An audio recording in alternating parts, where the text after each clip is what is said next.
Thanks very much. I feel like I'm following Moses to the podium. That was a stunning presentation. You know, one of the intense pleasures of travel, as I'm sure many of you have discovered, is the opportunity to live amongst those who have not forgotten the old ways, who still feel their past in the wind, touch it in stones polished by rain, taste it in the bitter leaves of plants. These are all images from a new book of mine called Light at the Edge of the World. Just to know that jaguar shamans still journey beyond the Milky Way, or the myths of the Inuit elders still resonate with meaning, is to remember the central revelation of anthropology. And that is the idea that the world in which we live in doesn't exist in some absolute sense, but is just one model of reality, the consequence of one set of intellectual and spiritual choices that our lineage made, albeit successfully, many generations ago. But whether it's the Rindili pastoral nomads of the deserts of northern Kenya, or the voodoo acolytes in Haiti, the yak herders on the slopes of Shomolungma, the goddess mother of the world in Tibet, or indeed the Arial women of Mount Masabat in Kenya, the sadhus of Bhaktapur, or indeed the temple guardians of Cambodia, all of these people teach us that there are other ways of being, other ways of thinking, other ways of relating to the earth itself. And that's an idea that can only fill you with hope. Now, what do I mean by other realities, other ways of being? Well, take this example of the Ica and Coji of the Sierra Nevada de Santa Marta, an isolated volcanic massif that rises from the Caribbean coastal plain. In a blood-stained continent, the only people that were, in a sense, never conquered by the Spanish. Descendants of the ancient Tairona civilization which carpeted the Caribbean coastal plain at the time of contact, they retreated in the wake of the Holocaust higher and higher up into these mountains, where to this day they remain ruled by a ritual priesthood. But the training for the priesthood is rather astonishing. The young acolytes are taken away from their families at 2 and 3, sequestered in a shadowy world of darkness for 18 years, 2 9-year periods that are deliberately chosen to mimic the 9 months of gestation they spend in their natural mother's womb. Now they are metaphorically in the womb of the Great Mother. And for that entire time, they are enculturated in the values of their society, values that maintain the proposition that their prayers and their prayers alone maintain the ecological or the cosmic balance. And after this arduous initiation, they're suddenly let out before light. And for the first time, the world is revealed in all of its pure beauty. And what has until then been a pure abstraction is suddenly a concrete reality. And in that crystal moment of awareness of first light, the priest who has trained him, the acolyte, steps back and with his body language essentially sees, you see, it is that beautiful, it is that wondrous. Traveling down the length of the Andes, you become enamored of this relationship between landscape, spirit, and character. No place more so than the high village of Chinchero outside of Cusco, Peru. And in a study of the plant known to the Inca as the divine leaf of immortality, I once was fortunate to travel the length and breadth of the Andean Cordillera, always looking for this relationship to landscape. And it's important to realize that it's not a kind of Thoreauian or even Rousseauian relationship. Thoreau could only speak about the wild the way he did because he never saw anything remotely wild in his life. Indigenous people are neither sentimental nor are they weakened by nostalgia, but they have nevertheless forged through time and ritual a traditional mystique of the earth that is based not on a self-conscious idea of being close to it, but on a far subtler intuition.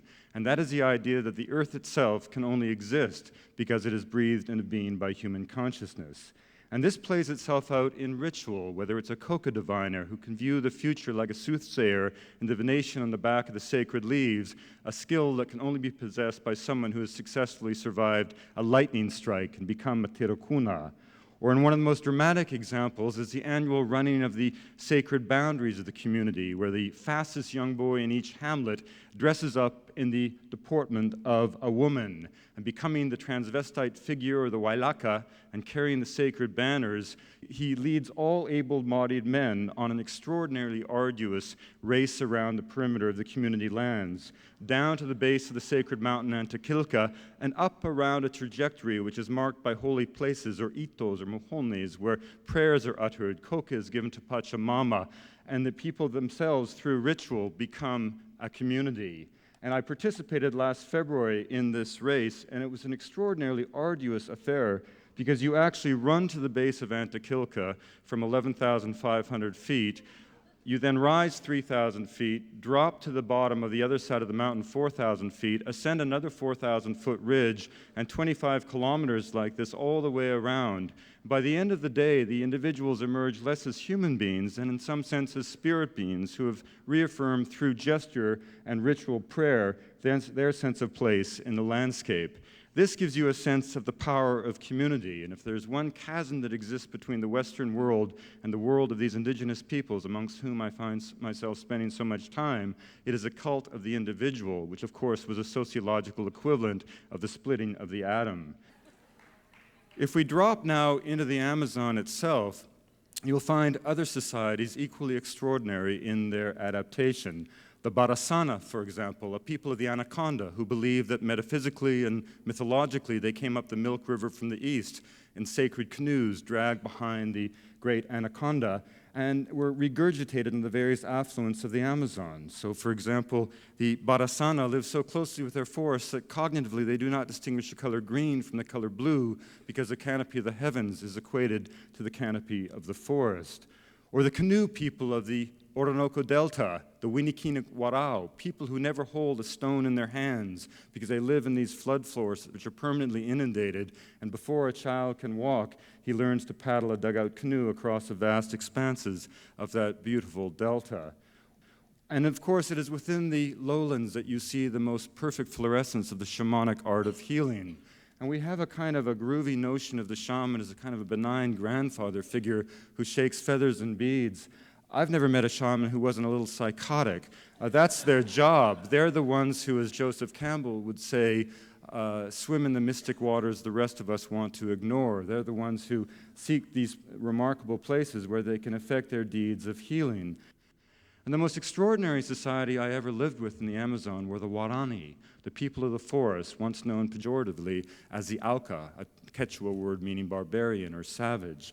They were first contacted peacefully in 1958. In 1957, 5 missionaries attempted contact and made a fatal mistake. They dropped from the air 8x10 glossy photographs of what we would say were photographs of themselves in friendly gestures. But they forgot that these people of the forest had never seen anything two-dimensional in their lives, and they looked behind the face to try to find the form to the figure, found nothing, and concluded that these were calling cards from the devil, and so promptly speared the 5 missionaries to death. They also had a perspicacious knowledge of the forest, which was extraordinary. Their hunters could smell animal urine at 40 paces and tell you what species of life had left it behind. They were also an astonishingly healthy people at the time of contact, with no vector diseases, no common cold, not even any secondary bacterial infections. Now, they did not have a pleasant or an easy life, and one of the things that anthropologists are sometimes accused of is of embracing an extreme relativism, as if the acts of the Nazis could be somehow rationalized because, after all, they had an ethnicity and an ideology and spoke a certain language. All of these cultures that I've begun to allude to create, in some sense, an intellectual and spiritual web of life that is around the planet in the same sense that the biosphere encircles the planet. You might define the ethnosphere as a sum total of all thoughts and dreams and ideas and beliefs, intuitions, myths brought into being by the human imagination since the dawn of consciousness. And the ethnosphere is being eroded at a far greater rate than indeed is the biosphere. No biologist would dare suggest that 50% of all species are moribund or on the brink of extinction, and yet that, the most apocalyptic scenario in the realm of biological diversity, represents what we know to be the most optimistic scenario in the realm of cultural diversity. And the great indicator of that, as Nina suggested, is language loss. When each one of you were born, there were 6,000 languages spoken on Earth. Now, a language is not just a body of vocabulary or a set of grammatical rules. It's a flash of the human spirit. It's a vehicle through which the soul of a culture comes into the material world. Every language is, in some sense, an entire ecosystem of ideas, a watershed of thought, an old-growth forest of the mind. And of those 6,000 languages, as we speak, fully half are not being taught to school children, which means that effectively they're already dead.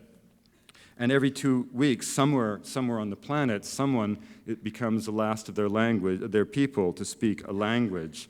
And so we're living through this period of extraordinary condensation, which is of great concern to anthropologists. So anthropologists don't attempt to eliminate judgment, only to suspend it. And the anthropological lens is most useful when turned onto those situations in which a people, despite the richness of their traditions, have been unjustly pilloried for beliefs that the outsiders fail to understand. And no place can epitomize that more than Haiti. When I was first given the assignment to go to Haiti to try to find the formula of the reputed folk preparations used in the zombie phenomenon, I had to put aside all of my preconceptions about this remarkable place and this remarkable religion. It's interesting, if I asked you to name the great religions of the world, what would you say? Christianity, Islam, Judaism, Buddhism, Hinduism, whatever. There's always one continent left out, sub-Saharan Africa, the tacit assumption being that African people had no religion. Well, of course, by ethnographic fact, they did. And all voodoo is a distillation of very profound religious ideas that came over during the tragic diaspora and became sown in the fertile soil of the New World. Voodoo is not a black magic cult, quite to the contrary. It's a complex metaphysical worldview. It's a dynamic religion in which the believer has a faith in the power of the spirits, and indeed the human being gives birth to the spirits and at the same time can invoke those spirits through the power of chants and drums and the prayers. And of course, having invoked the spirit from beneath the great water, the spirit momentarily displaces the soul of the living, so that for that brief shining moment, the acolyte actually becomes the Godhead. Indeed, the voodooists often say that white people go to church and speak about God, and we dance in the temple and become God. And in a state of spirit possession, which is the hand of divine grace, not a moment of social pathology, you'll see that incredible feats occur, the handling of burning embers with impunity, for example, an astonishing case of the ability of the mind to affect the body that bears it. And voodoo is not an animistic faith, but the people do believe that the spirits are wise enough to dwell in places of great natural beauty. The acolytes are drawn to those places in the spirit that we go to a cathedral. We don't worship the building, we go there to be in the presence of God. Now, there is sorcery in voodoo. To ask why there is sorcery in voodoo is to ask why there's evil in the universe. And when Lord Krishna was asked that, he responded to thicken the plot. In other words, every religion has a notion of light and darkness. We have it in Christianity in the fallen archangel who becomes a devil and the Christ child who is a son of God. And in pursuing the zombie preparation, of course, I was walking down that thin, narrow line of darkness, which is surrounded by the luminosity of the faith. The sorcerers make a powder which can induce apparent death, and the preparation itself is enveloped in incredibly complex ritual.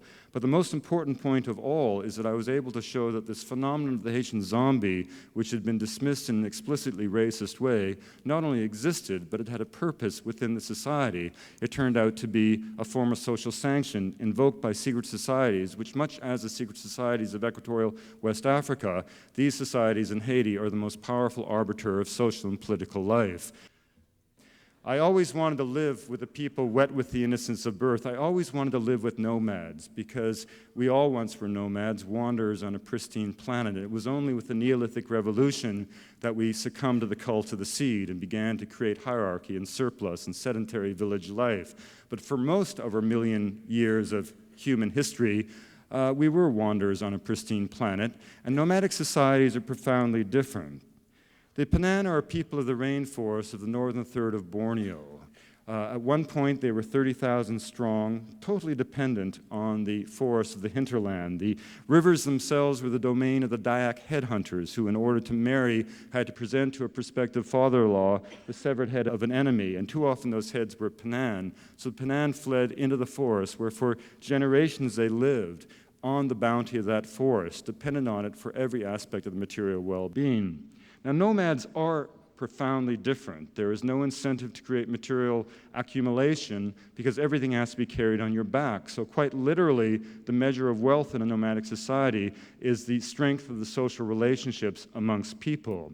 Sharing becomes an involuntary reflex because you never know who will be the next to bring home the food for the table. And of course, in the Penan homeland, traditionally everything came from the forest itself, whether it was the water gathered in bamboo tubes, or in this case, the fish gathered with these extraordinary ichthyotoxic fish, which stun the fish and they float to the surface and can be readily harvested. A woman weaving a mat from rattan palm, and a young child returning with the head of a bearded pig, food that will feed the community for weeks. And for all of their history, the Penan responded to the sounds of the forest. Nomadic peoples, being in a non-literate oral tradition, looked to nature. In fact, in a nomadic society and an oral tradition, the entire richness of the language is simply the vocabulary of the best storyteller. And responding to the sounds of the forest, the Penan survived for hundreds, if not thousands of years.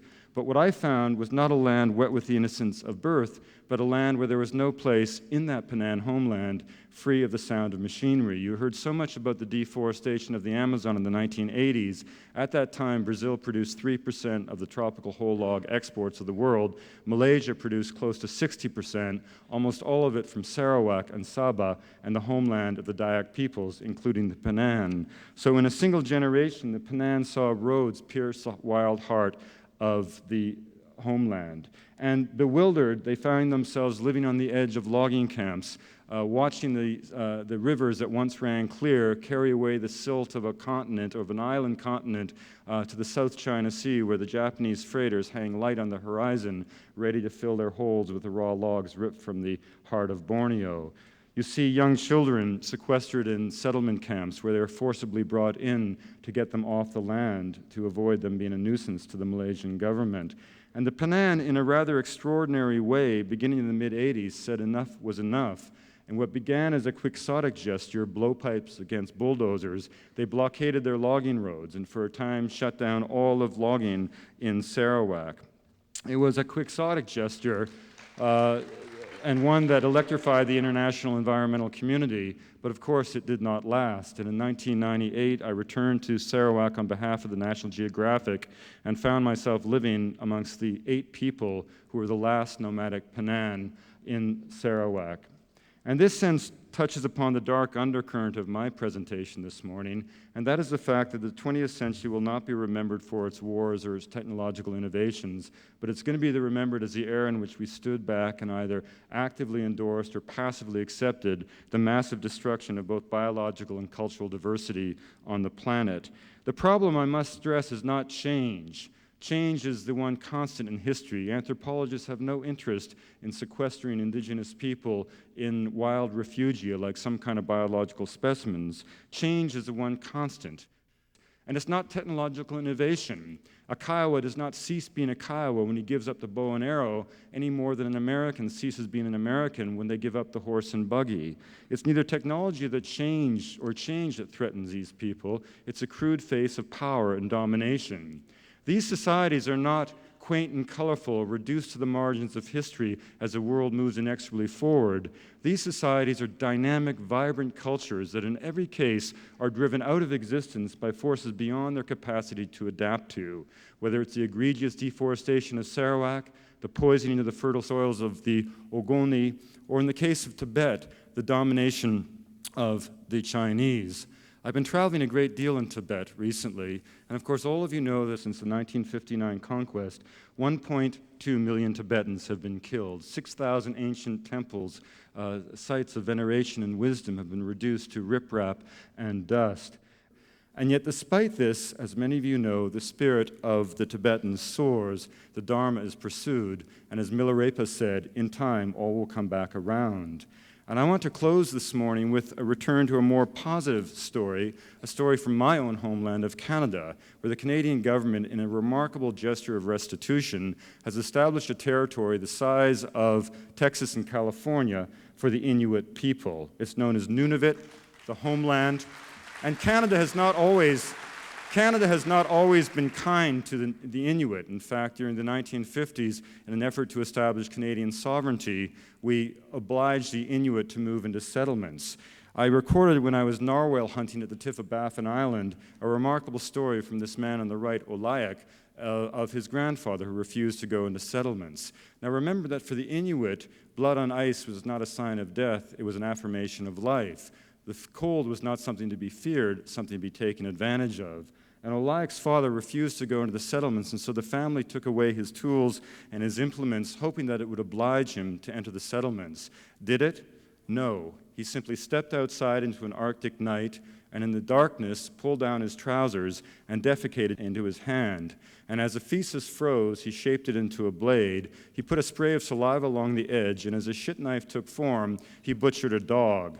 He skinned the dog with it and made a harness. He took the rib cage of the dog and made a sled, and harnessing up an adjacent dog, he disappeared over the ice floes.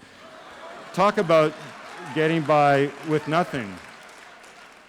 So in the end, I think it's important to recognize that, as Margaret Mead said, her biggest nightmare was that as we drifted towards a monochromatic world of monotony from a polychromatic world of diversity, we would drift into this blandly amorphous generic world culture in which the whole human spirit and soul was reduced to a single modality. And her greatest nightmare, of course, is that we would wake as from a dream and forget that there had ever even been any other options. And I think this really is the challenge of our time, because if we realize for a moment that we are not the paragon of human potential, there is no trajectory of progress. If a Martian anthropologist was to arrive on Earth today and take the measure of our civilization, if the measure was technological prowess, he would see marvelous things. But if there are other criteria, he might stand aside. If, for example, he took notice of the fact that 20% of the people controlled 80% of the wealth. If he looked at the fact that even though we honor the institution of marriage, half of them end in divorce and only 6% of us have our elders living amongst us. If we looked at the fact that we embrace an obscene slogan like 24/7, implying as it does the end of the family, yet it would explain, of course, why the average American father spends 18 minutes a day in direct communication with his children. So, not to mention, of course, the propensity we have to rip down the ancient forest, tear holes in the heavens, and change the biochemistry of the entire planet. So, in other words, we are not the paragon of human potential. We are one facet of the human repertoire, one facet of the human diamond. And in the end, we need the visions of these other peoples, just like we need the richness of the biological worlds in which they live, because for all of us, they stand apart as symbols of the naked geography of hope. Thanks very much.